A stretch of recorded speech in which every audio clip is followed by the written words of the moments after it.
Hello, guys. Welcome back to my channel. I am Ramses, and my guest today is the director of Omiyage Inc. Indonesia. And Yes. on top of that, he is also a golf player. Hi, how are you, Mr. Ricky?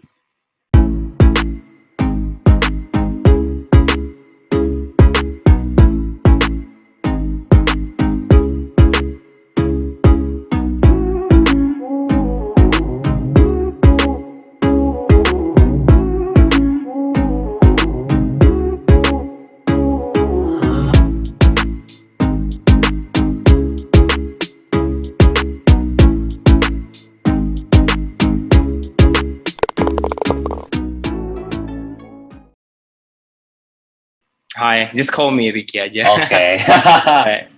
Yeah. Good, thank you. Thanks for the invitation. Yeah. Thank you for coming. Um, could you please tell us a little bit more about yourself and what it is you do?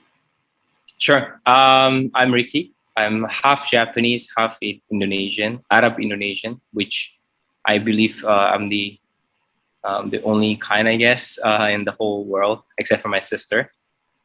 Mm, And I okay. actually do a business in the food and beverage industry.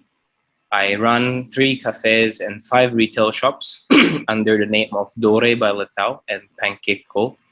So if you live in Jakarta, you probably have seen the brand in some of the shopping malls in Jakarta. I work together with a Japanese company. They are one of the best, I would say, the best in Japan in food souvenir business. So if you've been to Japan, like you see a lot of nicely packaged sweets in stations and airports. My partner brand owns some of the famous brand, for example, Tokyo Milk Cheese. They're my partner brand, and I work together with them, and I do the business in Jakarta. Nice, nice. Was being a businessman something that you always wanted to do growing up?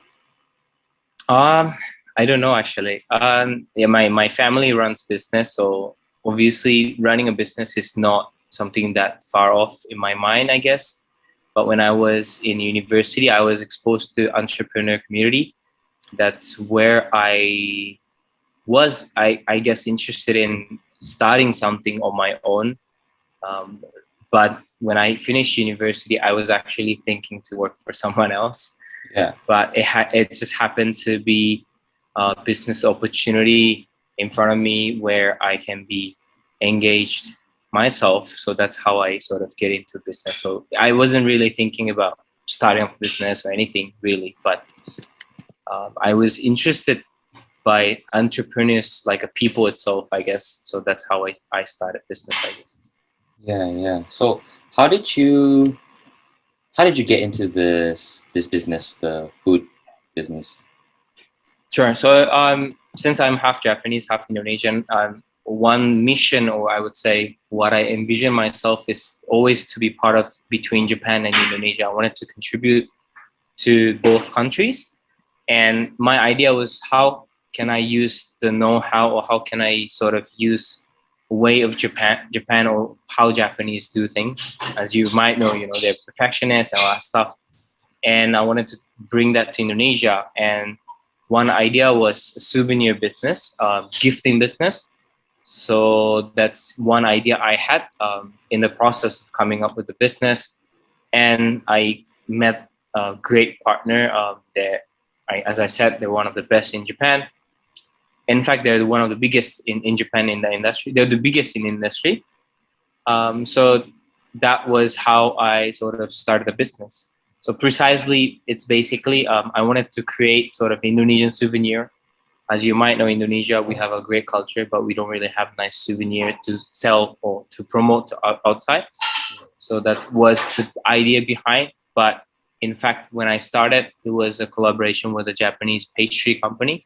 So I started purely in that new brand business rather than Indonesian souvenir. But initial initial idea was sort of to promote Indonesian uh, sort of cultural aspects. but now I'm more so focusing on the food and beverage business itself. It changed a bit.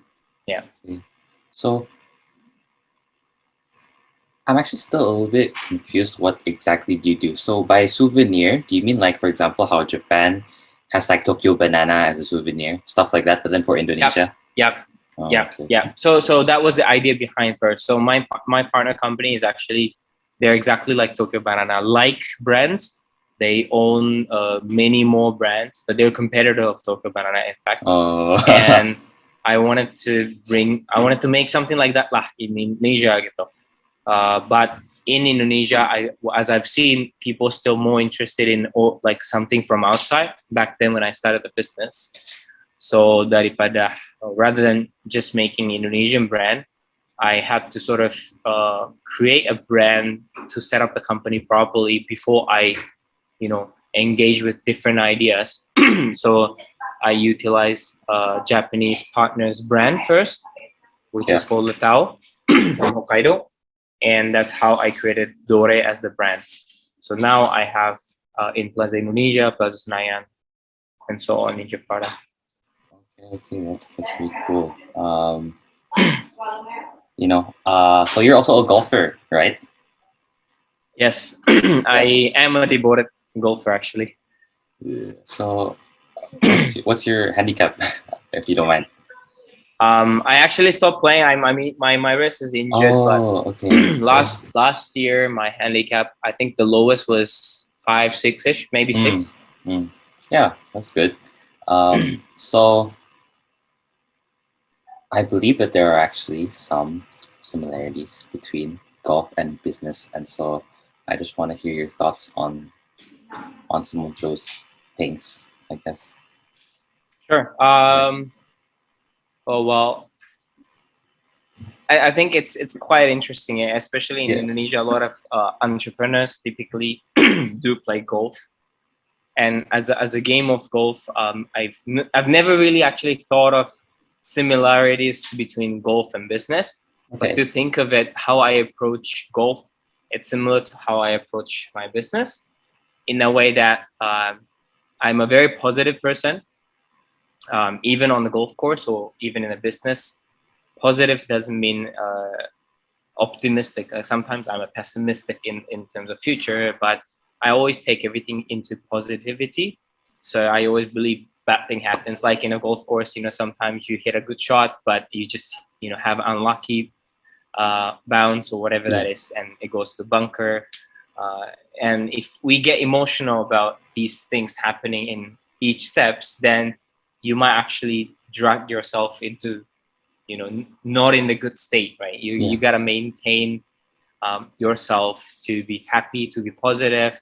And I think it's same in business, in terms of golf or business, it's same.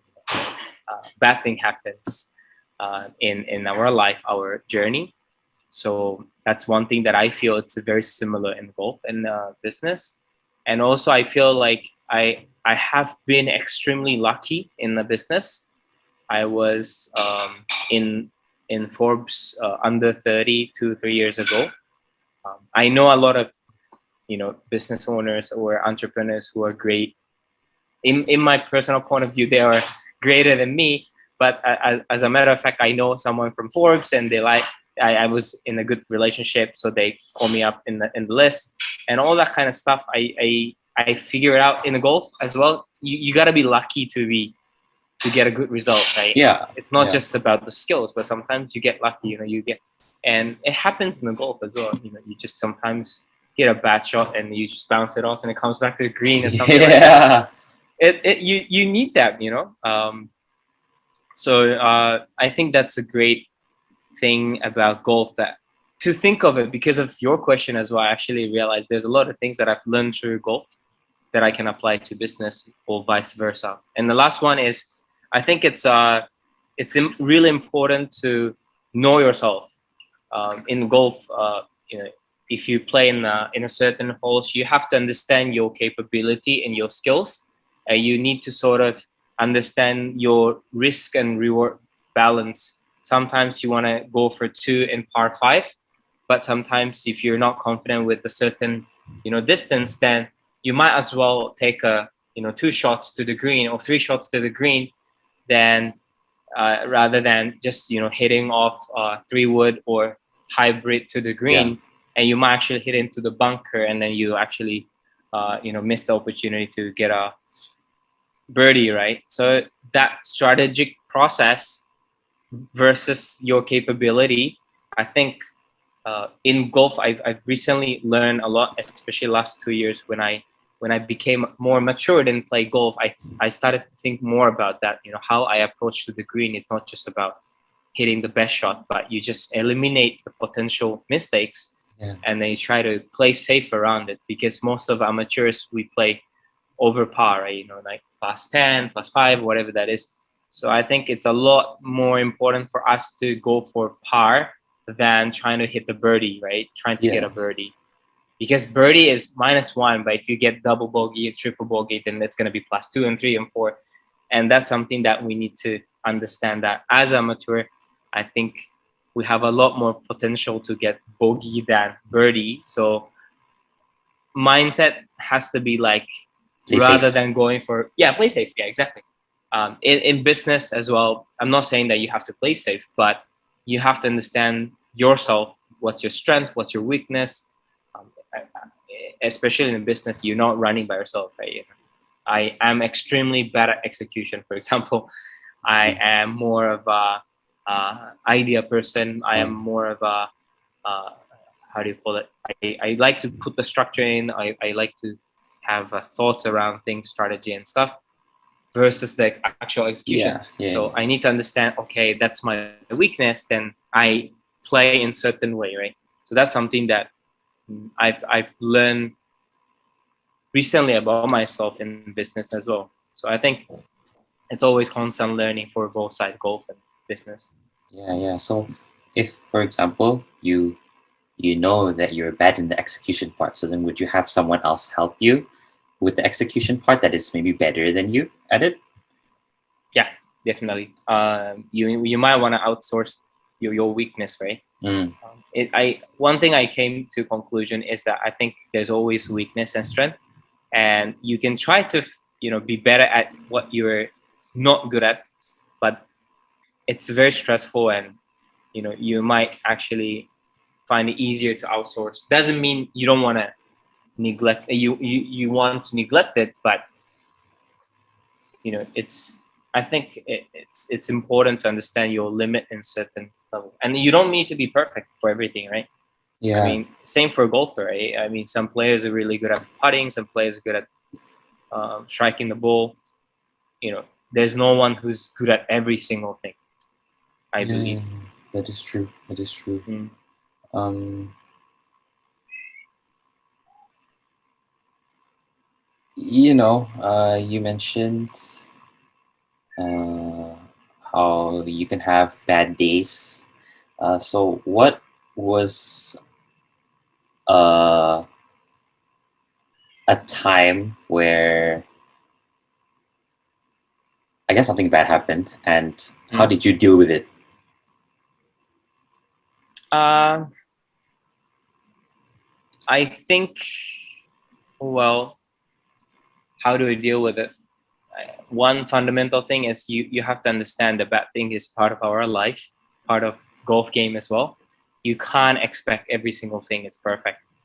Um, I give you a perfect example for golf. If you look at the Tiger Woods, I think 2019 Masters final round when he won the ultimate comeback of golf, I guess his round wasn't perfect at all. He hit to the woods, and it wasn't a good round for him, I'm pretty sure.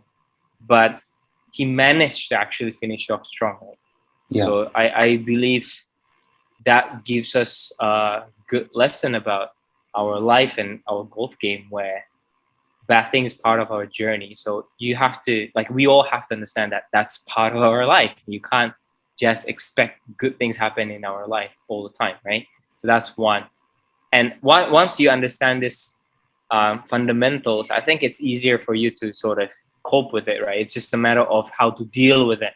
Dealing with it, for me at least, I really take every single aspect into the perspective of positivity, right? So when something happens, when the bad thing happens, I just always focus on what can I get out of this, how can I learn out of this, and how can I stay positive about it, not negative. Positive doesn't mean take it lightly or anything. It's just everything has a reason for you to learn from. So as long as you learn and move forward, I think it's bad thing is actually a great thing for us to learn, right? I believe if you look at the golfer, all the golfer that went through all the crazy tournaments, I'm pretty sure they've been through a lot of challenges, right? Like in the ball stuck in somewhere. I mean, golf course is designed to screw you, right? So we Yeah. have to understand that's part of our life as well. Okay.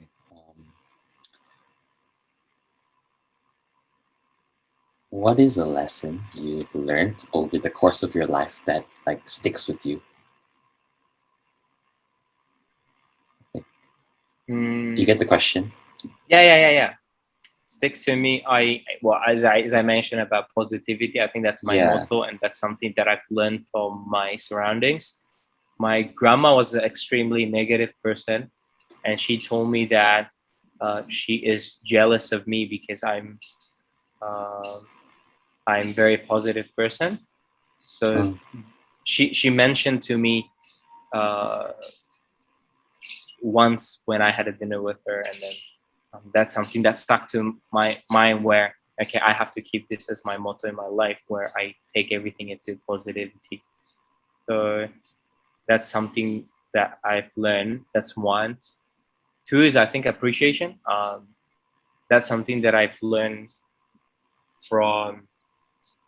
Uh, I, I I've I've I grew up in Japan and Indonesia, and in Indonesia, for example, we have a lot of people who can help me out, right? Caddies, for example, in a golf course, and I really appreciate them. Like I always say thank you.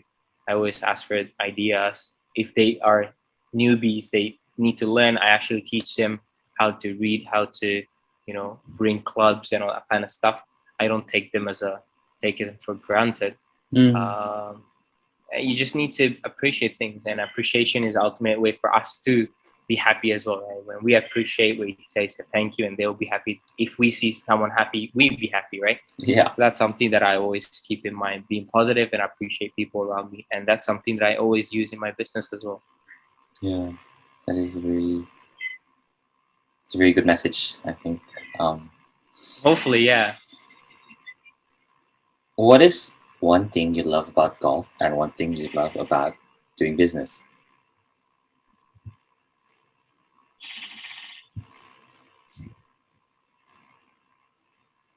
That's not easy to answer. Um, One thing about golf, for me, um, I don't know. I love everything about golf. It's amazing feeling, right? Yeah. To play golf. I like the conversation within me when I play golf. I guess like um, so I used to I do play golf like sometimes by myself as a practice, Yeah. and I still enjoy that. The process of it, and obviously if I play well and there's a good result. If I play bad, and there's always like sort of self talk in the round of golf, even on the driving range, and that's something that's extremely hard for us to access like in day to day life now because of HP and all that, Yeah. all the stuff.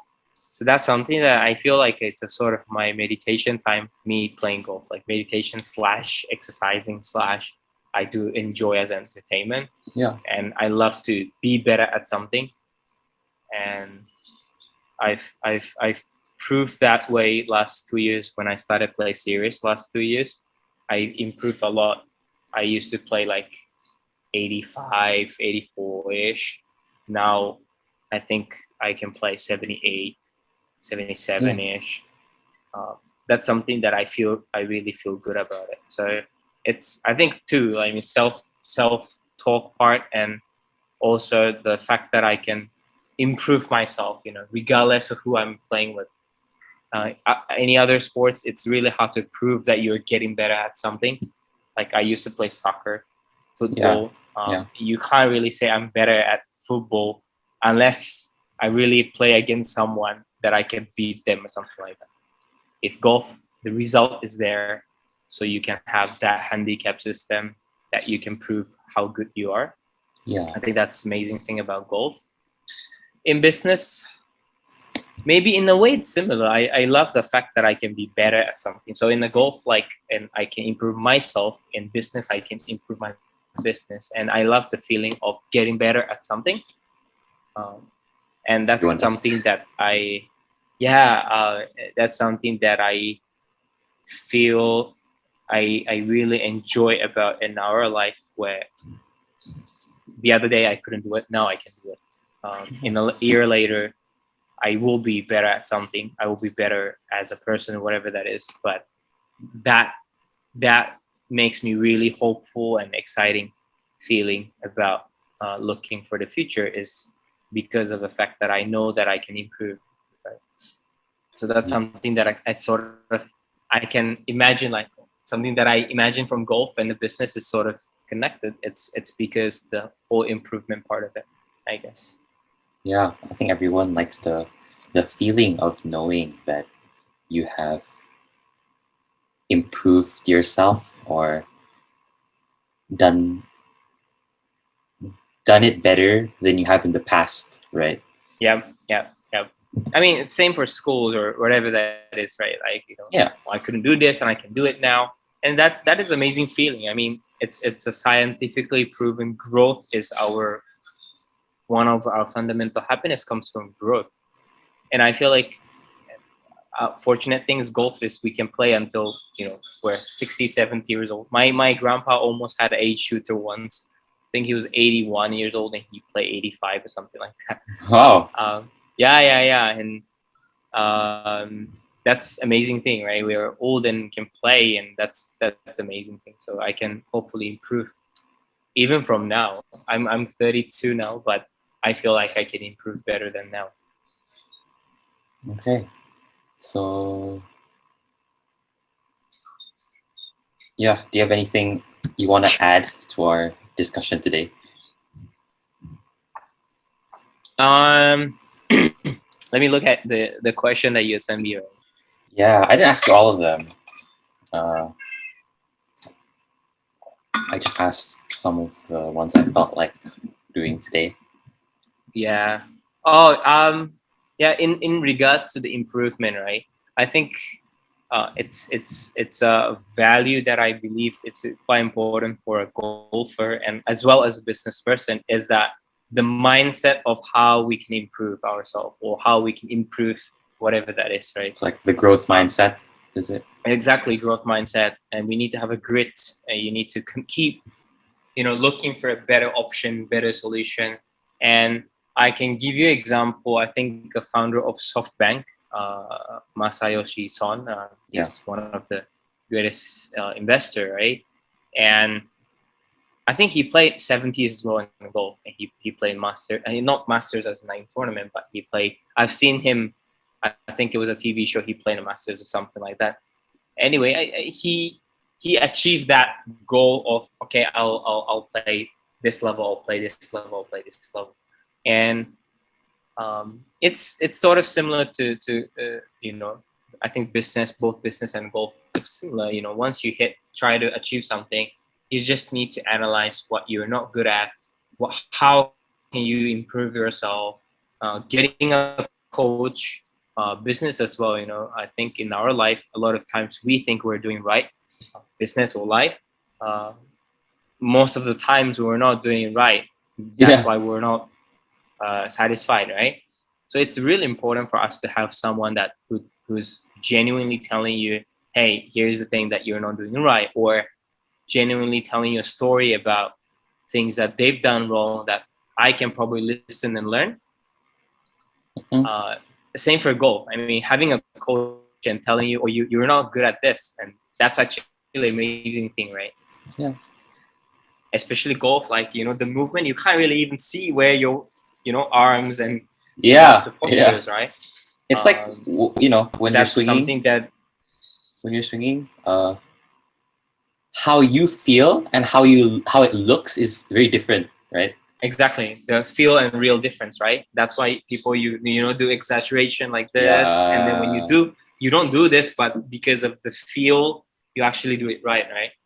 Um, if I mean, just giving example, like Tiger Woods, when he was at prime, he still had a coach and he still had people to coach him. He's the number one in the world.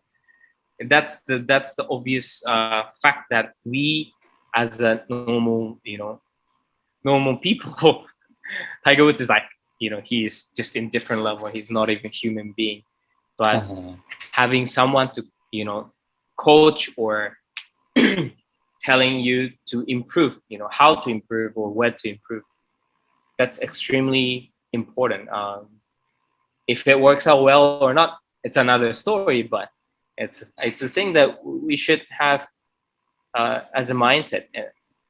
Again, if we have the growth mindset, always have someone to tell you where to improve. It's actually a great thing, and that's something I have realized throughout my golf journey as well. I've taken a coach. Last year, I did the online coaching with Mike Bender. If you know Mike Bender, Mm. his Instagram is one of the best golf channel. And apa lagi?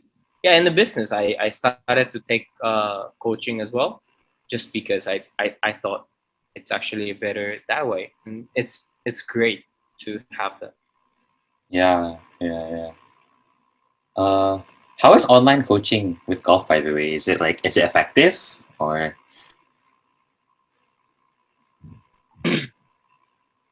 Um, you know? well, I don't know. Yeah, to be honest, like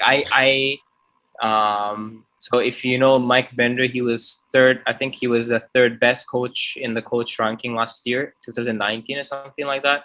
And I Yeah. took a coaching because I've been following his Instagram since 2 years ago, and back then it was only like 10,000 followers. Now I think it's almost 200,000 or something like that. Mm. It's really good. I mean, considering the price, the fact that you can get the top coach. I mean, he's the coach for Zach Johnson. If you know him, he's won Masters. He's won the Open. Getting a coaching from someone who taught the Masters winner is just a precious experience, right? And Yeah. because it's online, it's accessible. You don't need to fly to the States. And yeah, I think everyone should have experience like that. I mean, golf coach in general expensive anyway. So I thought, rather than paying expensive coach and not sure about the result, mendingan just pay, to someone that who I know they will improve me. And as a matter of fact, I have improved after his lesson. Probably my ball striking probably it cuts 2 to 3 strokes every round, I guess, before and after. Um, So um, that's significant, right? 2 to 3, yeah. Okay. a lot more consistent now. That's good. That's good. Um, yeah. So I feel like that's all I have to ask you for today. Um, Awesome. Are you in Jakarta? I'm in Jakarta. Yes. Nice. Where do you play normally? Uh, Pondok Indah. Pondok. Nice. Yeah. Nice. I think I played with your dad in Pondok a few Yeah. months back. Yes. My dad always plays there, I think. Yeah, I played. Yeah, okay there. It's quite challenging course. Yeah, it's not easy. Is it? I mean, If you play from the back, yeah. oh yeah. Yeah, if I think about it, if you play from the back, then yeah, it's pretty challenging. Yeah. How old are you, by the way? I'm turning 17 in like 1 month. Nice. Happy birthday in Yeah, advance. thank you. 17. I wasn't really playing. Um, I was moving to Australia for university. I stopped playing for 3 years. I lost everything after that. Oh, that's why I kind of hear like an Australian accent in your Yeah, I have a Aussie accent. yeah. Inilah, if you stay in Australia, you get the Uh, Aussie accent. by the way, Nihongo hanasemasu ka? 日本語話せます. That's all I know. I cannot really speak that much. Where should you learn? I learned at school, but it wasn't very effective. Like I didn't really learn much. Like I know how to read Right. all hiragana and katakana, but then in terms of speaking, I cannot really speak. Right. But that's amazing. If you read hiragana, katakana, that's already quite challenging. Something that not everyone can do. Yeah, yeah. Okay. So is golf your favorite sports? Yeah, yeah. I'll say so, I guess. Or do you play any other sports? Well, at school, I used to play like, basketball and football and stuff, but then now COVID, I Right. don't really play any of that. I just play golf. Right. Yeah, you can't do a team sports, yeah. Yeah. You Yeah, mind it's I record challenging. like the ending for the video? Sure. Yeah, sure. Okay, so thank you, not Miss Riki, for coming onto my channel, and Thank you for invitation. yeah, you're welcome. Thank you also.